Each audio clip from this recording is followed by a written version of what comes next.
Hello lovelies, I've got a couple of acquisitions, no, wrong way round.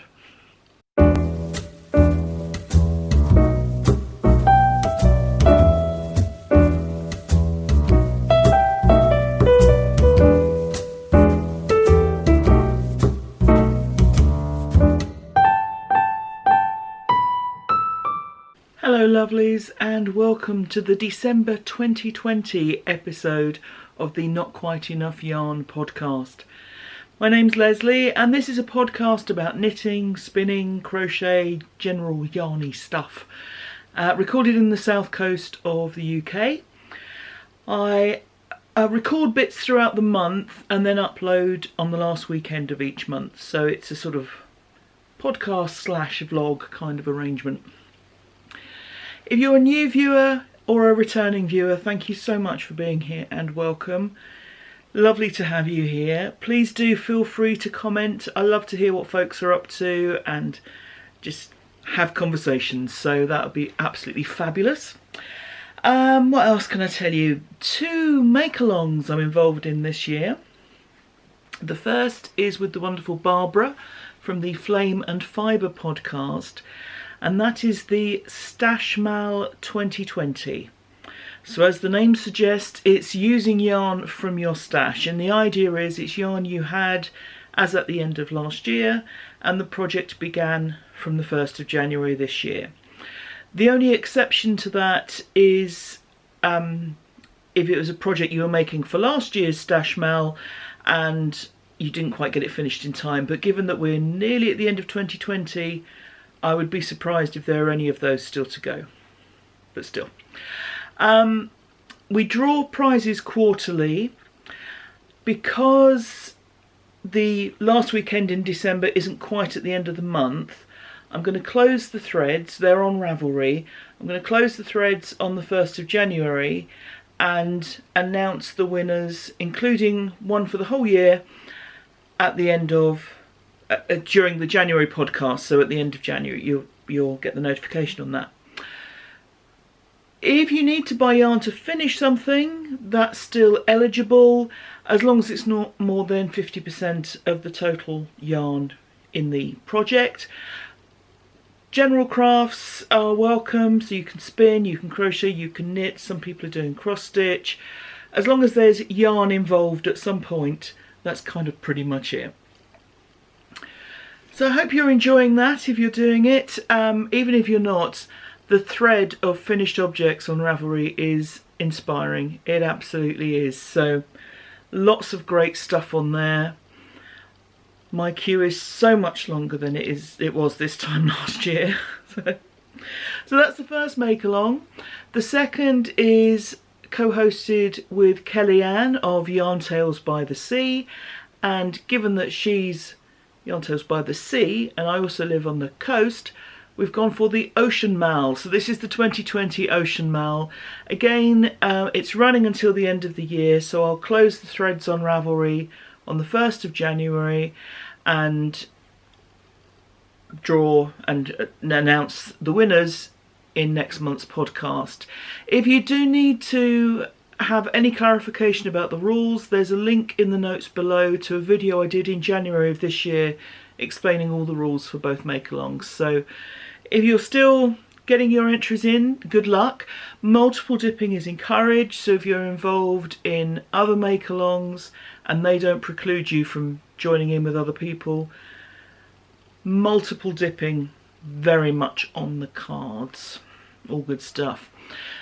You might be wondering why it's called the Not Quite Enough Yarn podcast if you're a relatively new viewer, when I clearly have cupboards of the stuff behind me. It's because I very rarely make enough for a whole project and usually end up putting in stripes or blocks or something to complete the thing. An exception is actually what I'm wearing, which is the Ursa by Jacqueline Cieslak, and whatever I'm wearing that's hand knitted, the details will be in the notes down there, or as Amy would say, right down there. So sorry Amy. Yes, so anything that's hand knitted, have a look in the notes and you should see what it is and any links that I can put to it. This was made with James C. Brett Marble Chunky, and I am going to start this month's podcast with some finished objects, including one made in the same yarn. It's this little bear. And I'm looking around, oh, there are my notes, marvellous. So this is the Jiffy Bear by Pat Kryling. And I will put the pattern link in the notes below. It's a sweet little thing, as you can see. And it was my first project using double knitting. And by double knitting I mean the technique, not the yarn weight. So the technique whereby you make tubes whilst knitting flat. So this little chap here, who is for my brand new great niece, will be sitting out of the top of her Christmas stocking. And I will show you her Christmas stocking in but a moment. So I've got quite a few finished objects. It's been quite a productive time, partly because I've been doing stuff on my Whirly Whirly machine, which is the circular machine. I've got two. I've got an AliExpress king size, and I've got a slightly smaller generic one which has 40 needles, which I got before I got the Addy. I do things like this. I'm a bit of a gadget person, so for a couple of little girls in the family, I have made some hats, and with these I just make a long tube, cinch in the ends, and then one end goes inside the other to make a double walled and therefore very warm hat, and usually long enough to fold over a brim, so across the ears you've got 4 layers of knitted stuff. So hopefully this will be nice and cosy. The machines, it's a fairly loose gauge. Even if you're working with a slightly thicker yarn, it's still a fairly loose gauge. They tend to work best on a sort of DK worsted, possibly an Aran, and the gauge is still quite loose, but it gives them a lot of stretch and a lot of flexibility. So the first of these hats was made using Lion Brand Mandala Sparkle. This was some yarn that himself got me last time he was in the States. And, you know, pom-pom on the top. So there's the first, and for the other little girl, same principle, but in the middle I put some fluff. Now I really didn't know how this would go through the machine, but it was absolutely fine. I was very pleased with how smoothly it went through. The rest is just some generic double knitting that I've kind of inherited over the last year. And a pom-pom. In fact, I inherited this fluff as well. It was part of a bag of stuff that was very kindly given to me. So another hat, another pom-pom. I did initially make a pom-pom all in the fluffy stuff, but it's quite silky and it pulled apart too easily, so put some of the regular double knitting weight yarn in as well, and sorted.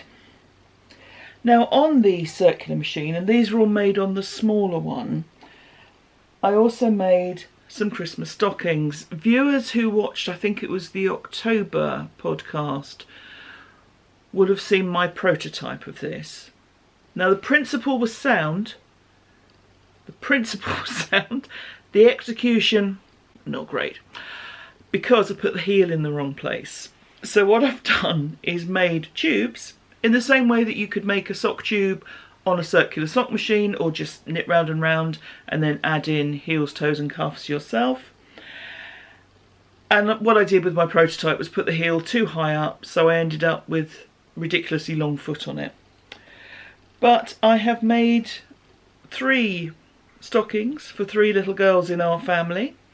So here's the first. And the yarn is just some acrylic double knitting weight yarn that I picked up in one of the discount stores. Just needed red and green, as you can see. The embellishments, I am a big fan of the universe providing. I quite often say, oh, the universe provides, the universe provides. And the lovely Lou, who presents the expert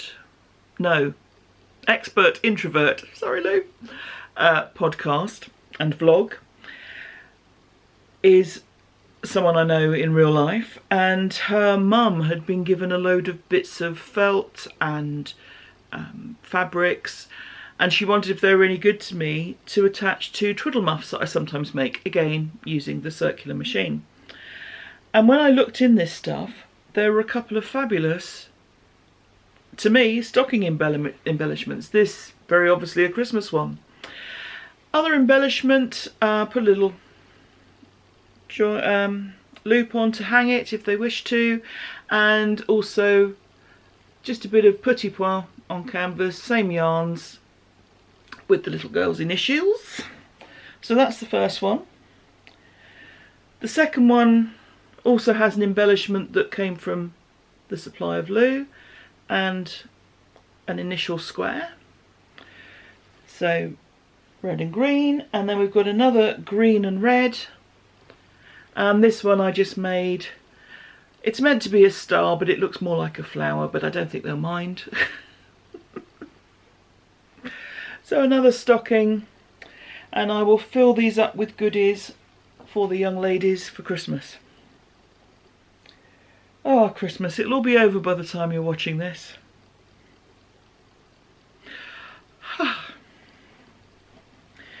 My final project is a bit of a monster. Have I told you everything about those? Yes, I have.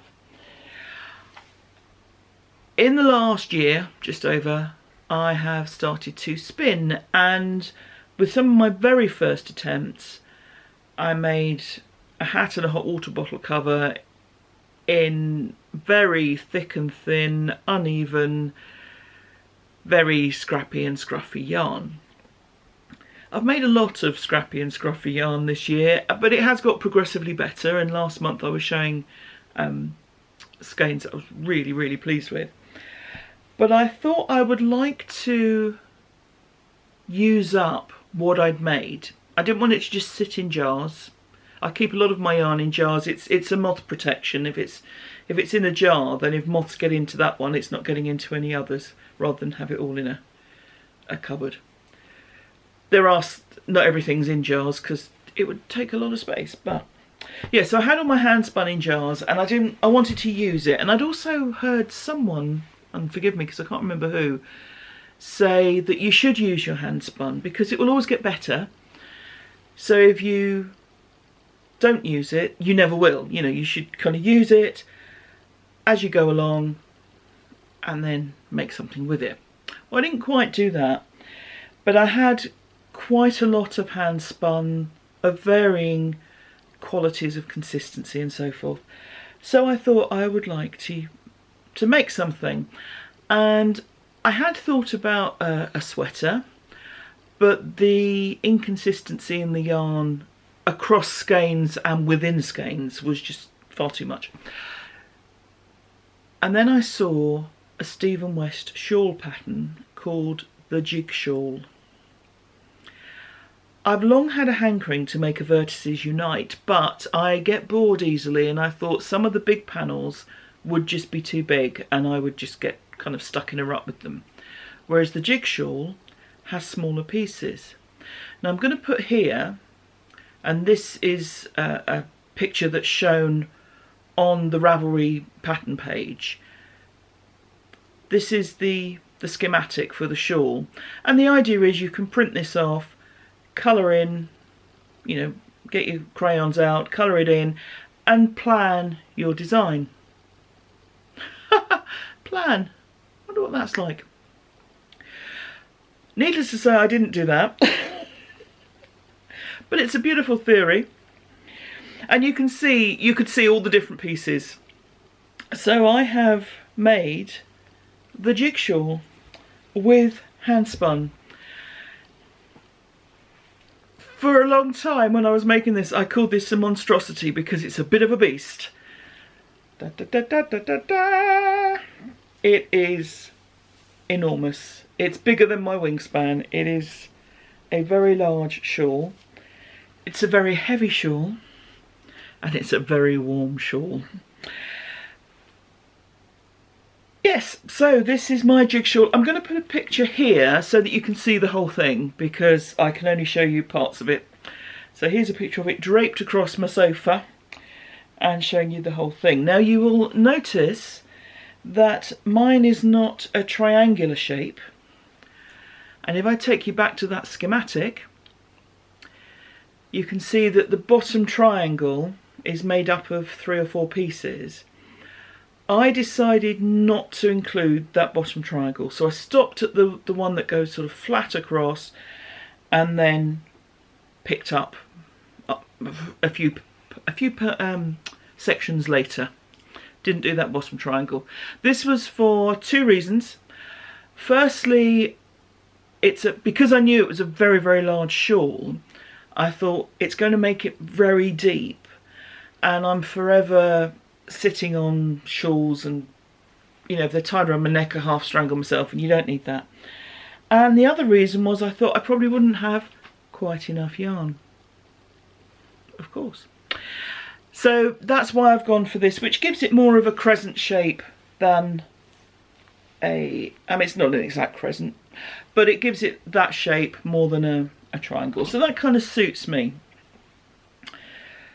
All of these fibres have, they are so assorted, and some of them are real kind of mixed batches.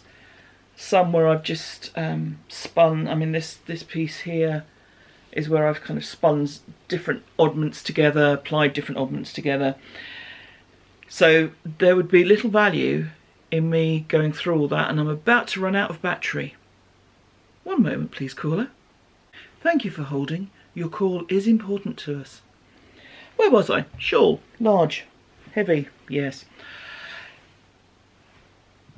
Yep, so all upside down, all different fibres, all different qualities of spinning. There's some 3-ply in here, there's some classic 3-ply, some chain ply, some 2-ply, some, what was I thinking, all sorts of stuff. As you can see, there is a border all the way around. Now I knew from the pattern that it had an I-cord, and I thought you would just pick up as you go along. No, the instruction is pick up all the way around the shawl.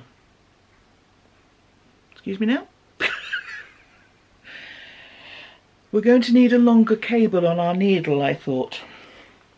So I dug out the 150cm cable and went all the way around. Now what I did with the I-cord was worked 1 row in this cream colour, which is Drops Big Merino, and then 1 row in the Handspun. I was trying to use as much of it as I could.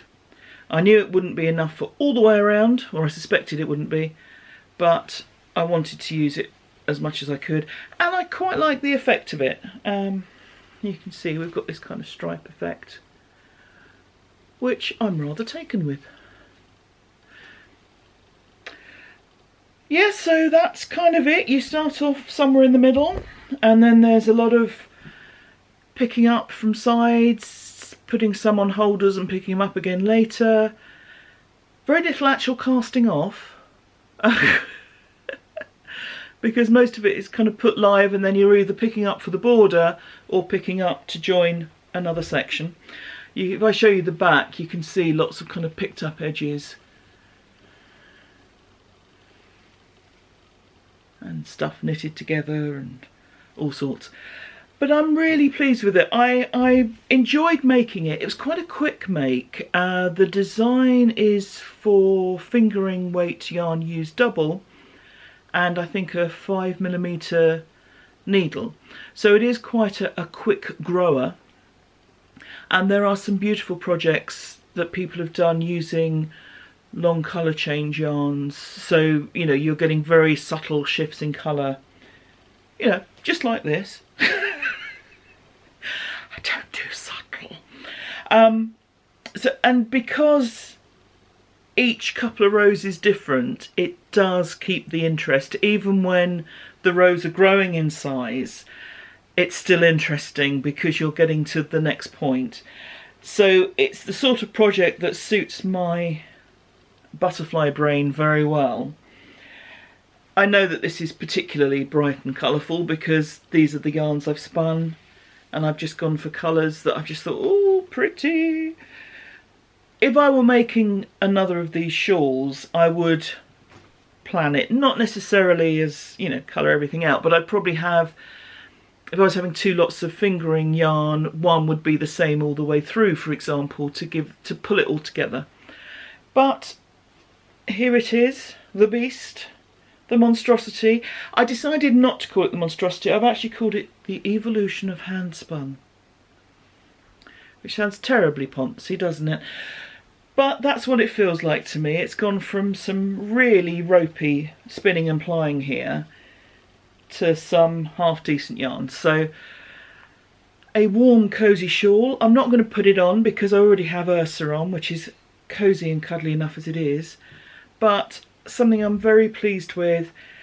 And I'm just pleased to have used all that handspun, all that different, disparate handspun in an item that has a function.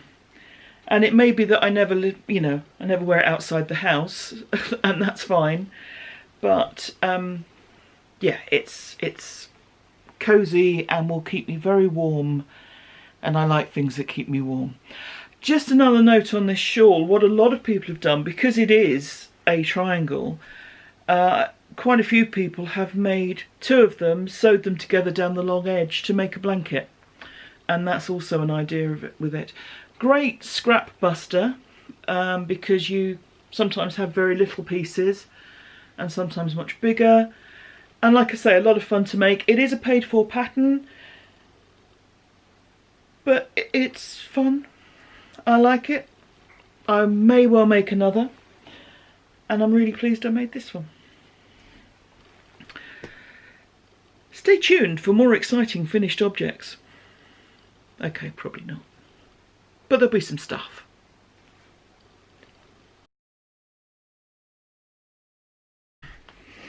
Hello, lovely people. As I'm recording this, it's the 2nd of May. We're still in quarantine, such as it is, and I have used some of this time to make a Christmas gift. Well, I'm not sure if it'll be Christmas or birthday, because the friend I've made it for has a birthday very close to Christmas, so it'll be one or t'other, but not both. We don't do joint presents. We don't do combined presents, rather. She is my lovely friend Janine, and she sometimes watches this, which is why I haven't put this up earlier. And she's, as well as my friend, she's my mindfulness teacher, and her sort of mantra or motto for life is, the time is now. So I thought I would make her a the time is now cowl. Or as I'm calling it, the time is cowl. Now, as you can see, the words are a little obscured, thanks to my yarn choices. I have thought about, and I've even tried outlining them, but they just look clumsy. And I think the fact that it's slightly obscured may appeal. I hope so anyway. I made up the pattern, picked up an alphabet from somewhere online, and then just made a straight cowl, worked in the round with the names, the words repeated. So the yarns, where's my piece of paper? This is all from Stash, and this is what's left of the stripy colour. I had two of these. This is Regia World College. It's a sport weight yarn, which stripes. I was given these by a friend, and I used part at the sort of smaller part of one of the colours, which is this blue with the purple, and then I went over to this. I should point out my friend Janine loves stripes, so that's why I went for a stripy cowl, not just a plain one with the words. Because it's sport weight, I was thinking about what to put with it. And this is some hand-dyed yarn that I picked up on holiday in Vancouver in 2008. This is pre-coronavirus, pre-Brexit, pre-stock market crash. This stuff's old. So I have this, so the edging and the lettering have been done in that, and the body in the regia. Can't remember what size needles, probably about a 3.5, something like that.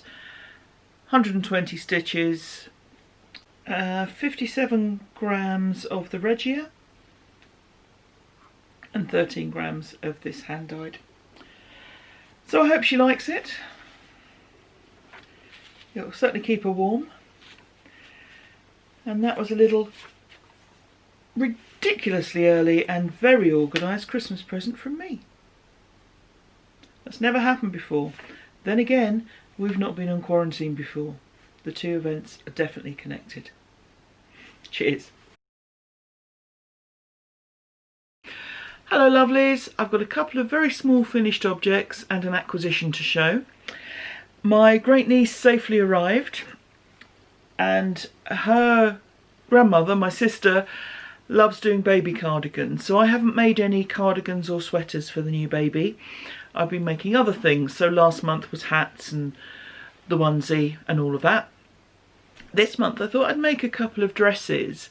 Now when I show you these, they are sort of sundresses, and as Aquila of the Lefty Knitter pointed out, they make great tunic tops as the child gets bigger as well, which is the gift that keeps on giving, and those are the ones we like.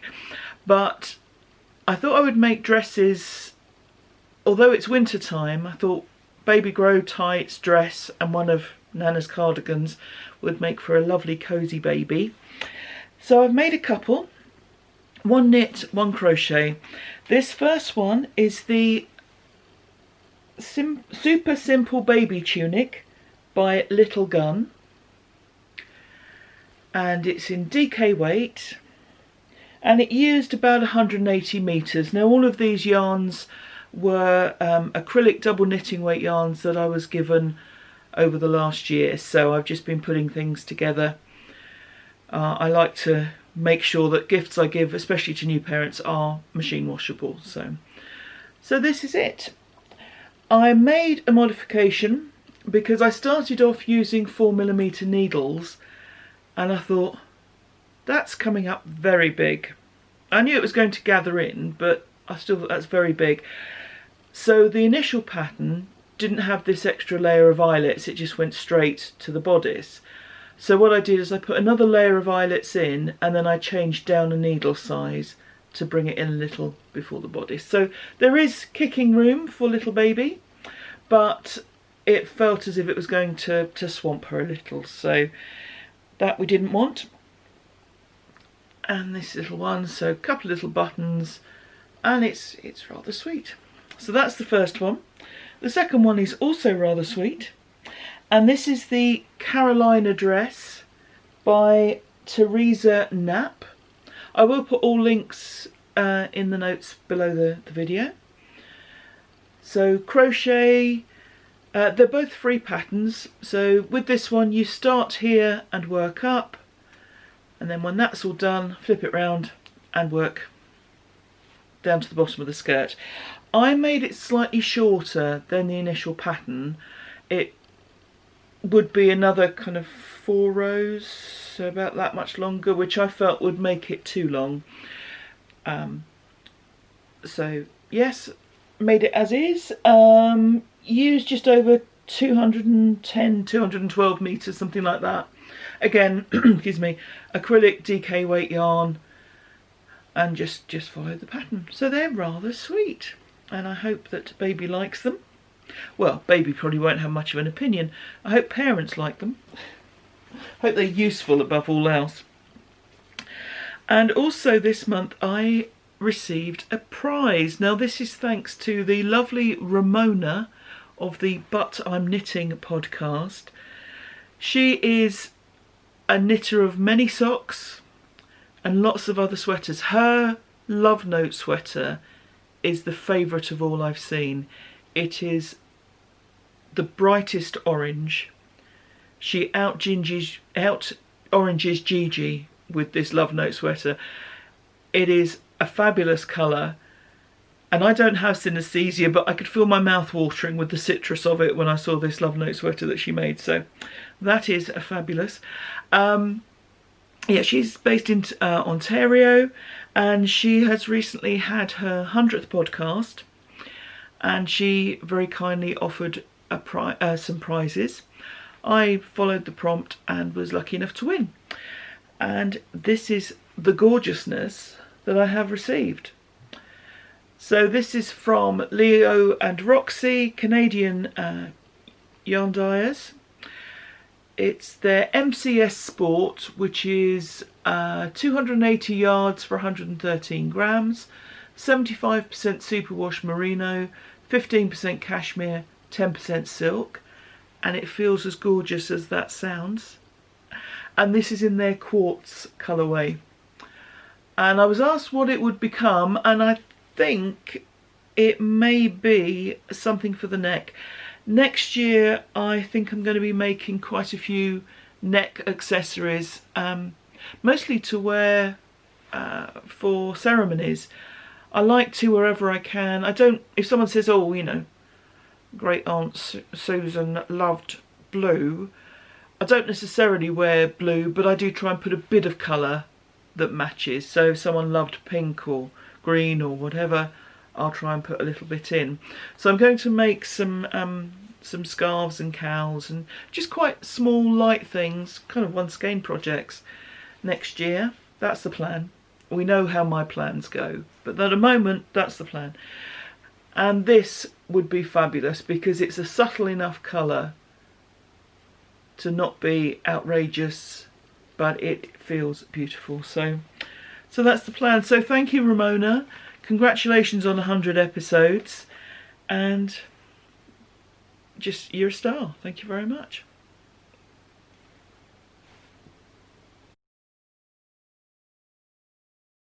Hello lovelies, I've got some handspun to show you.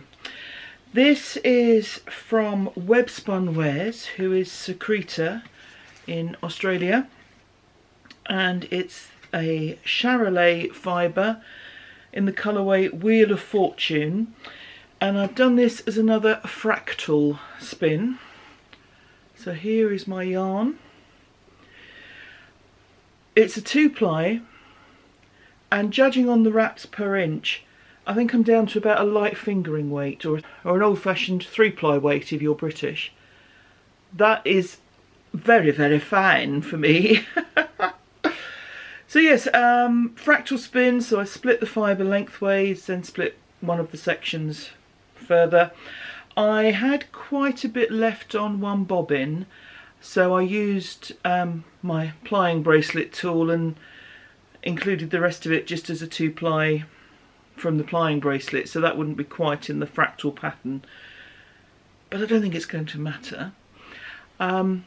It's always hard to tell fractals when they're on the skein, but I've got a photograph here which I'll put in, and you can see it when I wound it onto the as a yarn cake. And yes, you can see the colour concentrations in it, so very happy with this.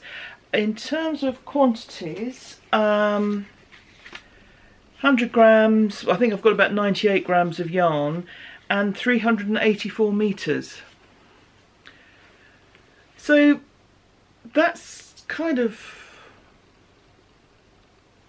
fine for me. So you can see we've got these yellows, bright greens, blues into purples, and I am very, very happy with it. It's a little bit woolly, but I think it would work as a you know, close to skin if that's what I chose to do. And now I'm spinning this thin. I think I ought to do 3-plies because yes, it's going to end up lace weight, and don't necessarily want to knit with that. But very pleased with it as a spin. It took me quite a while, just the amount of time I had to spend on it. So very happy with my spinning there. And pretty bright colours. Oh, you know, this has been the year of brights for me, hasn't it? But my goodness, more of the highlighter pens here. So yes, very happy with that.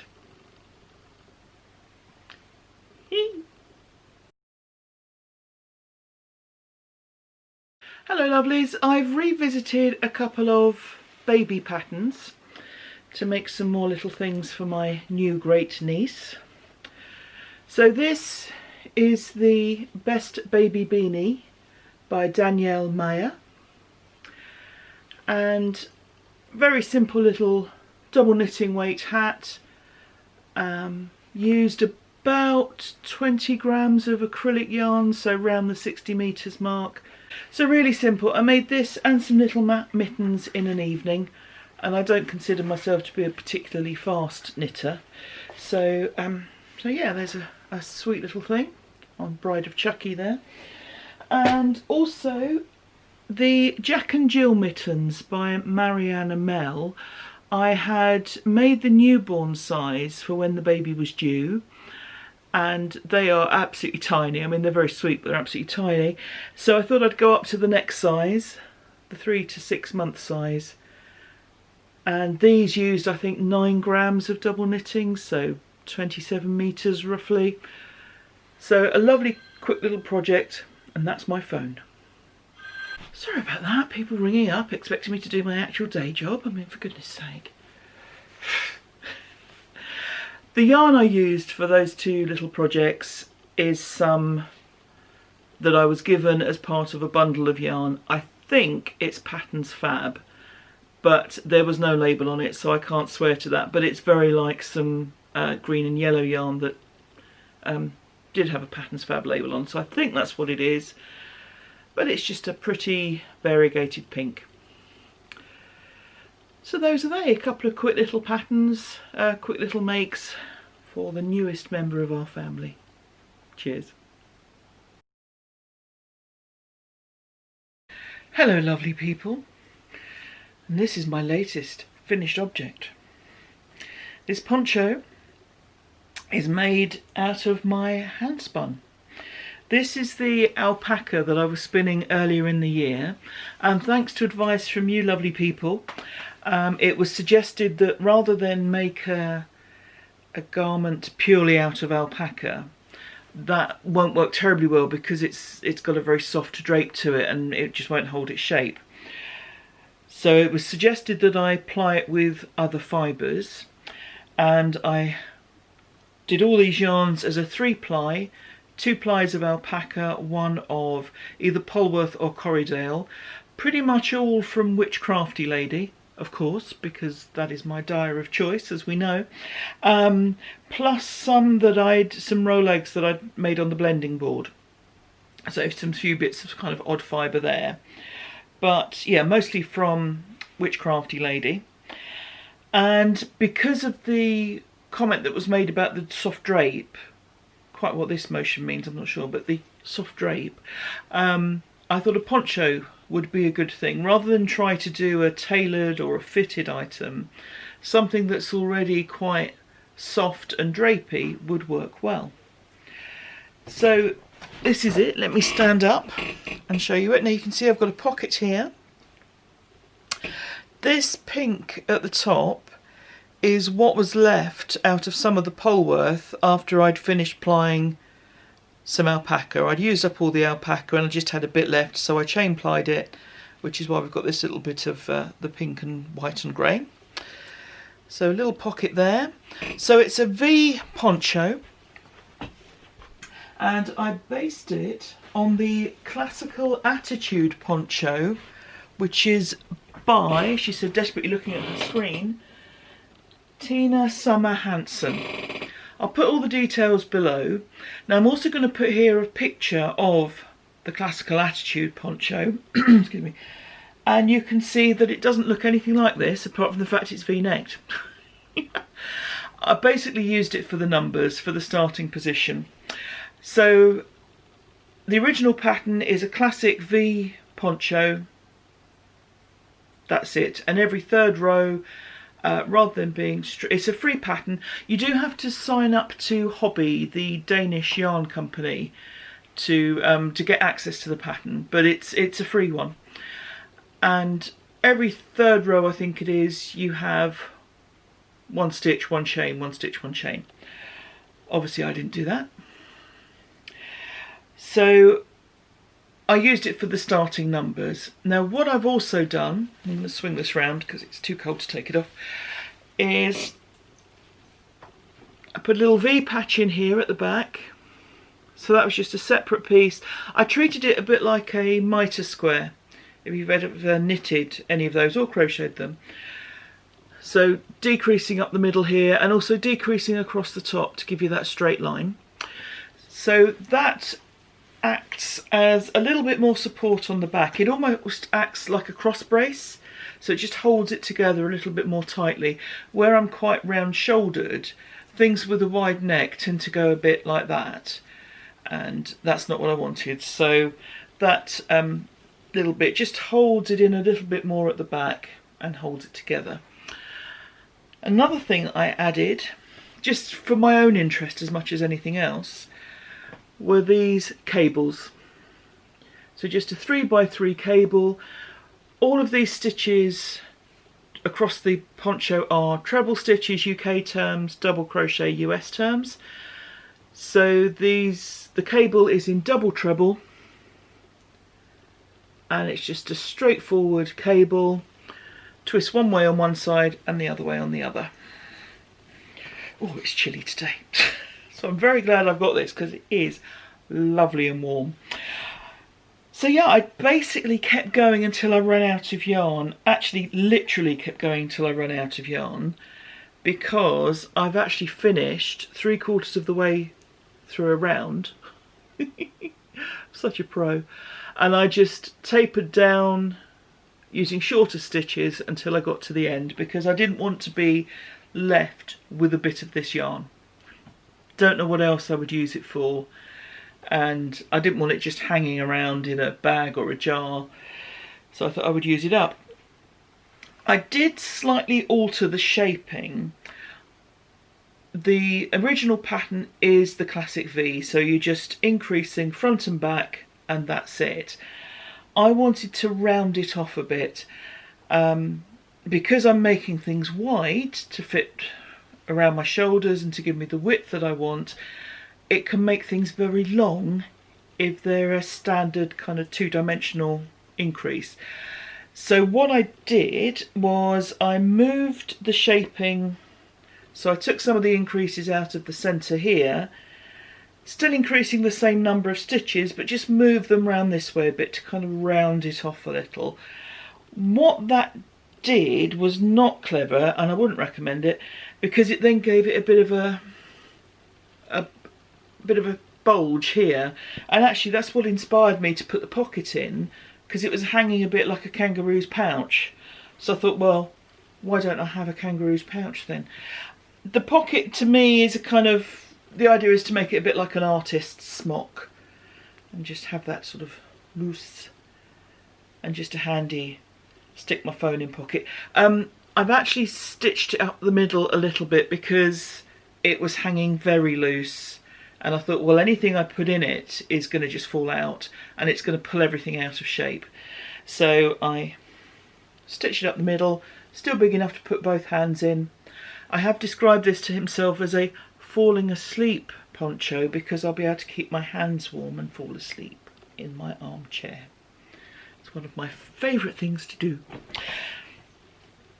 The other thing I did to round out the shape is, at some point in this, and I can't even tell where, so it worked well, I did 3 rows. So working from point to point, I did some double crochet, then some half trebles, and then some trebles, and I just sort of went back, forth, back, and then carried on with the round and did the same the other side. So it just gives it a little bit more length down the arms without adding length to the central point. And I really shouldn't sit here going like this, because that's going to look like a whole other video. So yes, this is my poncho. It hasn't been blocked. I'm too busy wearing it to block it, frankly. It would probably do it good to be blocked. It would kind of straighten this shape out, get rid of my bulge. Not that bulge, this bulge. And would just kind of even everything out. But I quite like its rusticity. So yeah, it's very uneven yarn. This was earlier in my spinning career. I do feel I've improved since then, so quite a lot of inconsistency, and especially actually in this chain ply bit, there's a real kind of thick thin bit here that is just a bit of a mess, and I don't think I plied it terribly well either. But it's fun. It's an around the house, keeping cosy, keeping warm item, and it's used that Handspun, which I'm really delighted to have done. I wanted to have one item with most of the alpaca in it, and I absolutely agree with those who sort of gave me suggestions that trying to make a sort of fitted jacket would be a very short-lived project because it would just go very soft and floppy, whereas something that's already meant to drape and just keep you cosy would be a good thing. So I've got a few sort of pops of colour. Most of it is quite subtle. It's in the sort of white to pink palette, but with a few bits of other things. It's not showing up in this light unfortunately, but there's some little pops of yellow in there. There's some darker mauve and purple, and I'm very happy with it, and it's very cosy, and I will probably live in it now for the rest of the winter, so you might see this again. It was an absolute example of making things up as I go along, so I can't say follow this pattern and use this yarn, because I didn't follow the pattern. I just started with it, and I'm not making, how many meters of yarn was it? About 1,300 meters of yarn for someone to make a poncho. Sorry, not doing it. But as an example of what you can do if you just play, I'm happy with how it's turned out. So that's my poncho. Latest FO, and a lot of the Handspun used. I think all I've got now is very recent spins, so I'm happy with the jig shawl that I showed you earlier in the month, and also this. I have a couple of very warm items now that I made all by myself. So spinning is my happy place. I've been saying that to a lot of people in the comments because I just find it such a great process. I have resisted it for so many years, but I'm very glad that I found it now and that I've been able to make this from it. It's not too bad for softness, because with the jig shawl some of that yarn is quite hard, where I'd overspun it, overplied it, it's become like rope, whereas this, partly because it's 2/3 alpaca, is quite soft, so it has a nice feel to it. And you will no doubt see this again and again, because I will be wearing it a lot, I think. Cheers. Hello lovelies, we're nearly there. It's just after Christmas. I was very, very lucky with the gifts that I got for Christmas this year. They were almost exclusively yarny. There are still some things we haven't had yet. Some members of the family, we haven't been able to exchange things. But all the ones from himself and from my dad and from other members of the family, I have received, including my fabulous Secret Santa gift and from Knit Night Group. So there are a lot of them, and I feel to go through them one by one would be a bit, look at everything I've got and I've acquired, and not everyone's into that. So I'll do a quick flash to stash pick here. So I'll start with the fibre. I'm going to be very busy with the spinning wheel this year, which makes me somewhat happy. And also some beautiful yarns here as well. Just absolutely gorgeous. So I'm feeling very, very fortunate at the moment. Not least because my friend Belinda, who has been doing embroidery in the last year, made this. You will be seeing this at the beginning of every podcast, trust me. I was so delighted to open that. Absolutely gorgeous. So thank you, Belinda. You're a superstar. Oh, goodness me. So yes, feeling very, very lucky at the moment. It's Boxing Day, or the day after Christmas, as it's also called. The day of leftovers and cold cuts. And, you know, sometimes a day to be with your family. Can't go anywhere. A day to have chillaxing at home while himself is watching football. Almost. Normally he goes to the match on Boxing Day. That's not happening. It wouldn't be happening this year anyway, because they're away and it would be more travelling than he could feasibly do today. But he's downstairs watching it. So while I'm perhaps a little antisocial up in my office, yeah, he's watching the footy. I'm talking to you guys. Everyone's happy. Well, you guys may not be, but I have my last finished object to show you.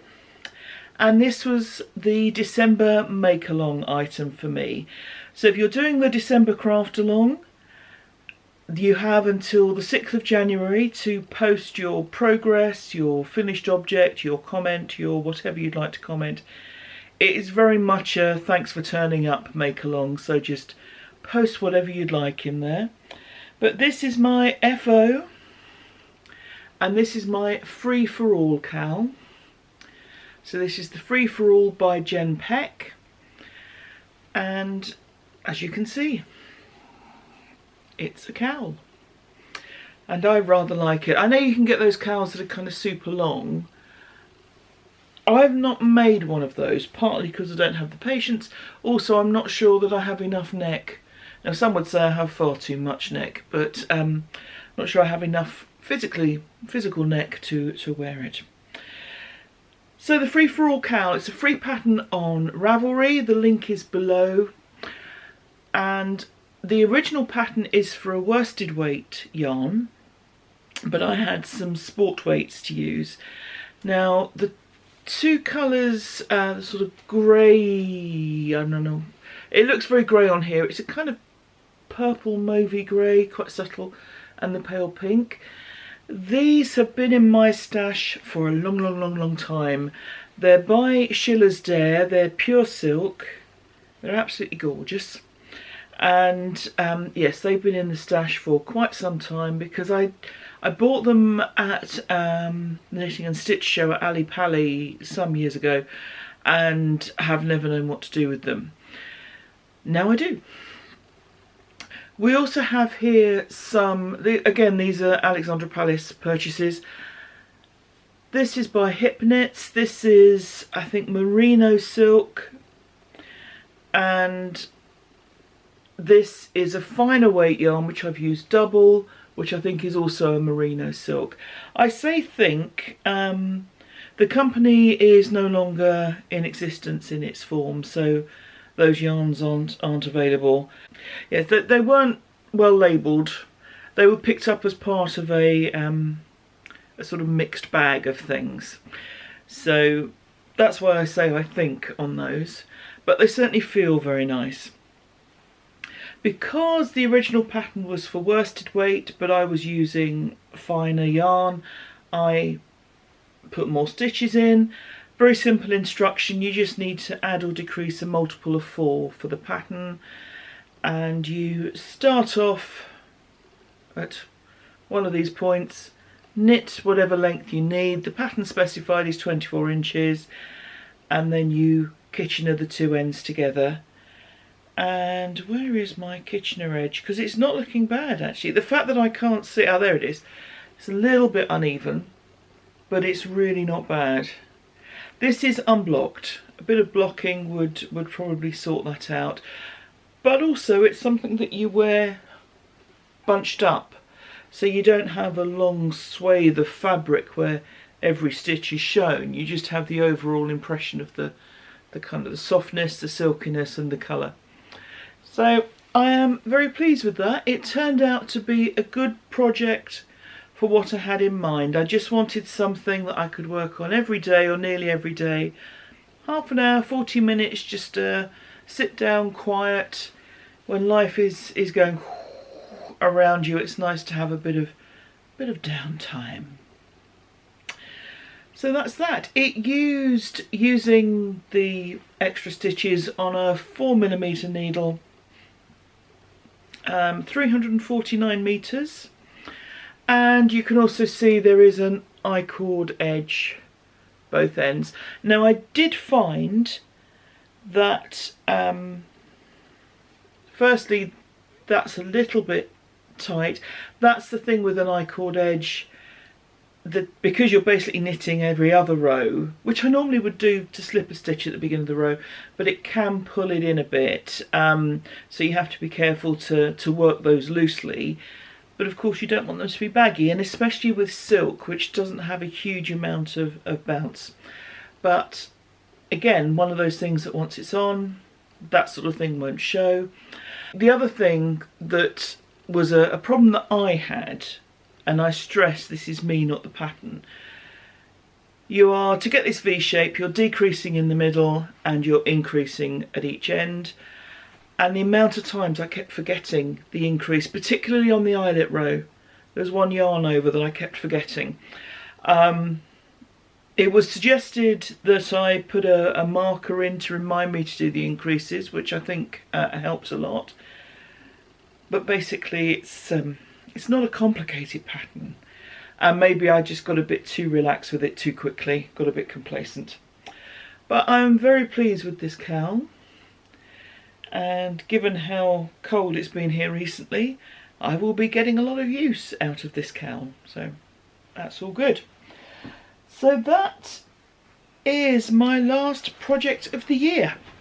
So what I'm going to show you now is a bit of a roundup of all the projects I've made this year, along with the meters used in each of them.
When I did this exercise last year, I, at the end, excuse me, had a summary, meters used, yarn acquired, because I was very generously given yarn last year, and the difference, and I was on the I had used more than I had acquired side. This year I'm not doing that.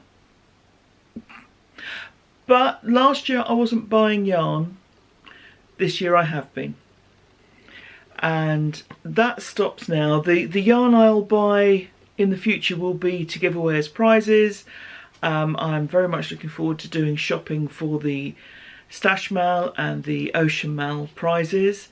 And thank you so much to all of you, because I monetise the account and it's that revenue that helps buy prizes, helps me give donations to charity. So thank you to you watching. Basically the prize pot is bigger because of you guys, so thank you so much. Now when it comes to prizes, I will be doing draws next month for the Ocean Mal and the Stash Mal, so that we can cover everyone right up to the end of the year. So thank you to everyone who's taking part. You've got another few days. I will close everything down, close all the threads on the 1st of January. Now I've also got the lovely yarns from Attic Spin Dry. They were kindly donated by Angela and Andy. One is a fundraiser, raising money for EDS, which I spoke about during last month's podcast. And I have another prize, because that's the one where it's pastels or brights. I said I would be drawing that on the 27th, which is tomorrow as I record this. So that you'll see in the January, you'll see it in the January podcast, but I'm going to contact people on YouTube. So hopefully by the time the month end podcast goes up, those who've won will be in receipt of their prizes. But there is another prize as well, because Gina very kindly got in touch, and Gina is the dyer behind Spring Mill Terrace yarns and also Woolly Workshop. She does workshops in spinning and yarn craft, and she said, could I add to this giveaway? Well, you certainly can, thank you very much. So I shall make a draw for brights, I shall make a draw for pastels, and then everyone will be in the mix who hasn't already won for these fantastic minis. So Gina, thank you so much. So you can see spinning courses in Caerphilly. Not accessible for everyone who watches this, I know. But I will put all the details of her Etsy shop in the notes below. You can see these glorious colours. So Gina, thank you so much. And I am sure the lucky recipient will be very grateful that they got the extra shot at a prize to win those, because they are wonderful. So thank you. Next year there will be a new make-along. I'd like to say first of all a huge thank you to Barbara from Flame and Fibre. We've been doing the Stash Mal for the last 2 years and it's been a lot of fun, so thank you very much, Barbara. It was her idea in the first place and I am so grateful to you for suggesting it, so that's been marvellous, thank you.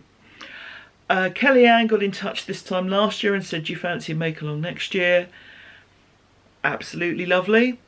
And she did the same thing this year. So next year we're doing another make-along, and this will be an accessory make-along. She ran a very successful make-a-hat knit-along, crochet-along this year, and so we decided to broaden that to accessory. We're talking about accessory for the person rather than the home. I think we've got to put some boundaries on it. But yes, details will be revealed next month. But that's a make-along being run by Kellyanne of Yarn Tales by the Sea and me. So full details in January. So here we are, the end of 2020. My goodness. A year ago sitting here, we had no idea what was to come. And of course the natural consequence of that is we're sitting here now with no idea what's to come. But we have hope, we have resilience, we have proven our resourcefulness this year. And there have been some very dark times, but there have also been some amazing examples of kindness, thoughtfulness, community, wanting to help. It has been tough, and for some people it's been incredibly tough.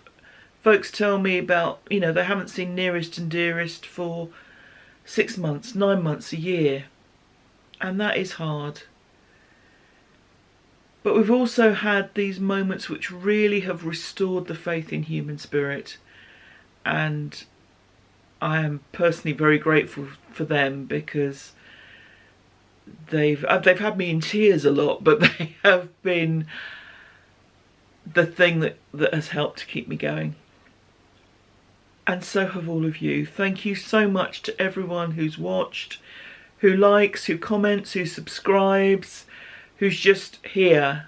I am so grateful to all of you for being here, for being part of this community, for being all-round good eggs and jolly decent human beings, and just for putting up with me. I am very, very grateful for that. So thank you all very much. Have a very happy new year. Be a bit of a quiet one this year, I'm guessing. Not too many wild parties, certainly not in the UK. But whether you celebrate it or not, take good care, have fun, look after yourselves and enjoy. I will see you at the end of January for the January 2021 podcast. I'm going to carry on with the weekly vlogs during all this coronavirus stuff. So yes, I'll be doing one of those next week, which should be Friday. Given that that's New Year's Day, it may be Saturday next week, but there'll be one by this time next week. So thank you all again. Wishing you all the happiest of New Years. We're keeping everything crossed for 2021 to be a good year for folks. And look after yourselves, keep safe, keep well, and thank you. Take care, everyone. Bye bye.